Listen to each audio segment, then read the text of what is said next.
ओम श्री गुरुभ्यो नमः। श्रीमद् भगवद गीता के श्लोकों के क्रम में आज लेते हैं अध्याय 4 का श्लोक 28।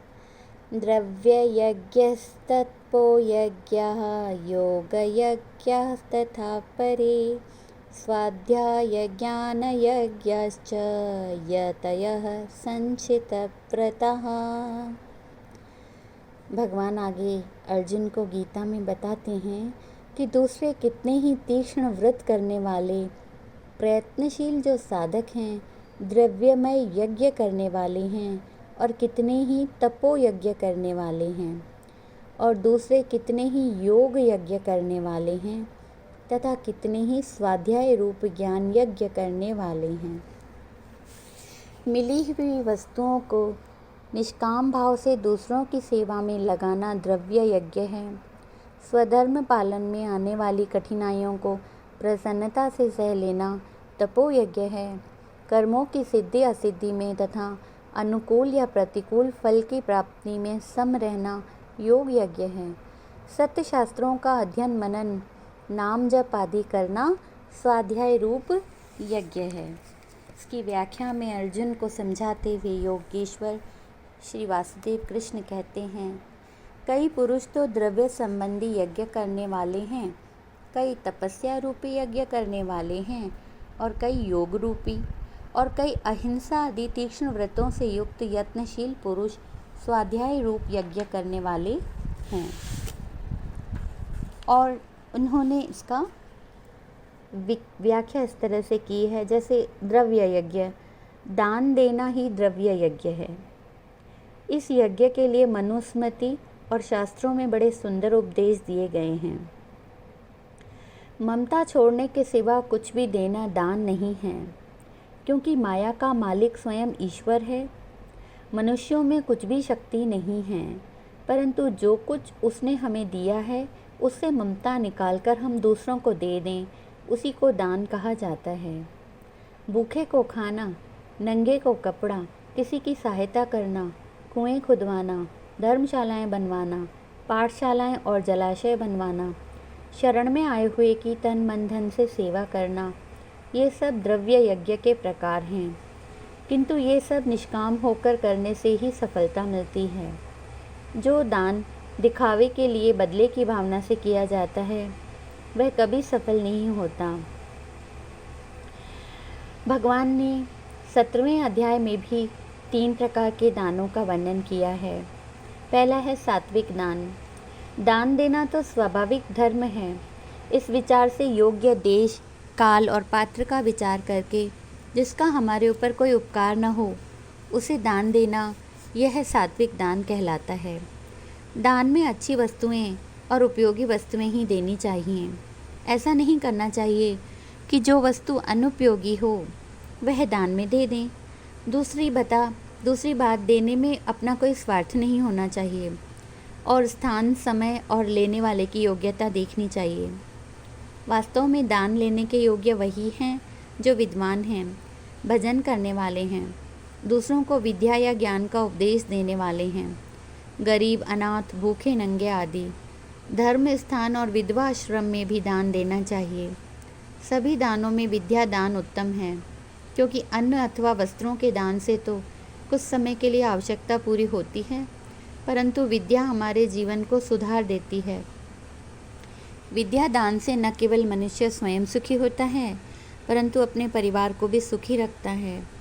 धर्मशालाएं, कुएं, मुसाफिर खाने, जलाशय आदि अनेक जन्मों तक लाभ देने वाले हैं, क्योंकि जब तक लोग वहां आराम करेंगे तब तक बनाने वाले को आशीर्वाद देते रहेंगे।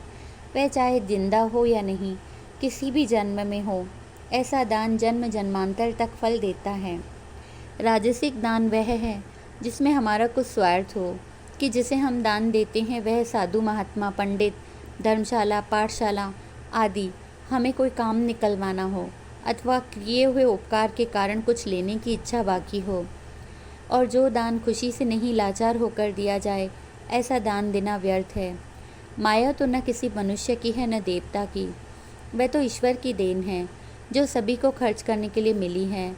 केवल विशाल हृदय से ममता छोड़कर किसी को खुशी से कुछ देना ही सच्चा दान है। तामसिक दान वह है जो समय और स्थान का विचार न करके निरादर से अयोग्य पुरुष को दिया जाता है। ऐसे दान करने वाले उपयोगी वस्तु भी दान में नहीं देते, अतः इस प्रकार का दान सफल नहीं होता।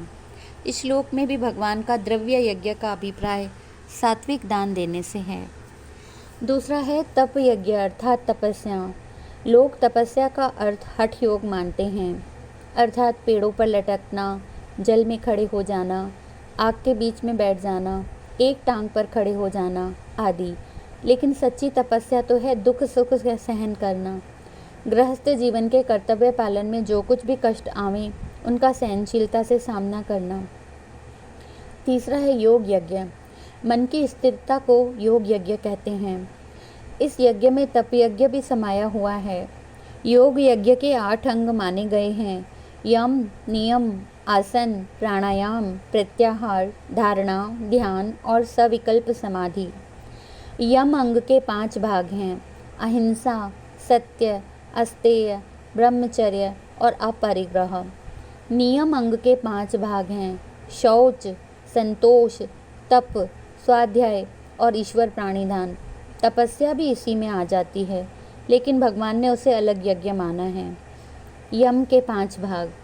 अहिंसा, किसी भी जीव की हिंसा नहीं करनी चाहिए।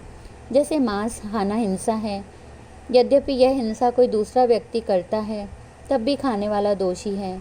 इसे छोड़ने के सिवा योग कभी नहीं हो सकता। मन और वाणी से किसी को सताना या बुरी भावना रखना भी हिंसा है, जिससे अपने को बचाना आवश्यक है।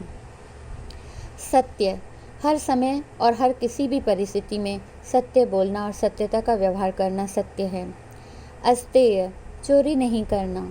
चोरी केवल हाथों से नहीं की जाती, बल्कि किसी को धोखा देना और छल करना भी चोरी है। दूसरे की वस्तु को बुरी नज़र से देखना भी चोरी है। इन सभी दोषों से दूर रहना चाहिए। ब्रह्मचर्य, गृहस्थियों के लिए गृहस्थ धर्म, विरक्त पुरुषों के लिए ईश्वर का ध्यान करना और अपनी शक्ति स्थिर रखना।